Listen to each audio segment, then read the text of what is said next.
I'm already worried about most people, right? Yeah. Even the really skinny ones that don't seem like they're eating, they're doing metabolic damage because they're not eating enough. Yeah. By the time their metabolism slows down even more, every bite that they eat for nourishment is going to result in excessive weight gain. And you see that with Indian women all the time. Yeah. They look super thin, super, put together and just fit, whatever you want to call it, until what, 25, 30. Yeah. And the second they either have a kid or their metabolism slows down. It's that skinny fat, or Oh, I don't know what people are calling it. right. Yeah. So it's like, but it's hard to conceptualize it. Yeah. And so protein should never be used as a energy source, but it is one of the main foci that we need to focus on Yeah. as a community that doesn't have good sources of protein in our cultural compatible foods.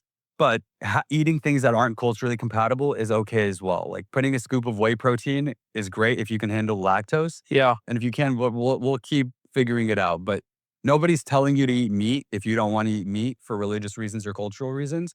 But you do got to figure out other ways to get more protein in your diet. Yeah. I would say for vegetarians, the biggest thing is you got to be cognizant of your protein intake. There's a lot of vegetarians who just eat a vegetarian diet and they're not even thinking about how much protein they're taking in, how many calories they're taking in, and how many carbs they're taking in, which are kind of the three biggest things you want to keep track of. And I'll argue, I think the only two things that most people are doing is when are they hungry Yeah. and when are they full. Yeah, exactly. Like I said, those are the only two things. Yeah. Well, and if you're South Asian and you're vegetarian, you're at a double disadvantage because you're eating a South Asian diet, you have South Asian genetics, and you're not getting high protein.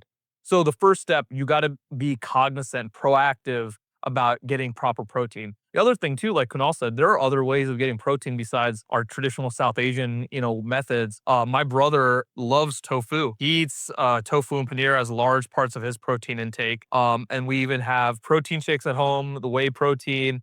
There are supplements you can take to make sure you're getting enough protein. But you got to make sure you get enough protein, or else you're going to have these energy dips that we're talking about. Yeah. You're not going to feel complete. You're not going to feel right.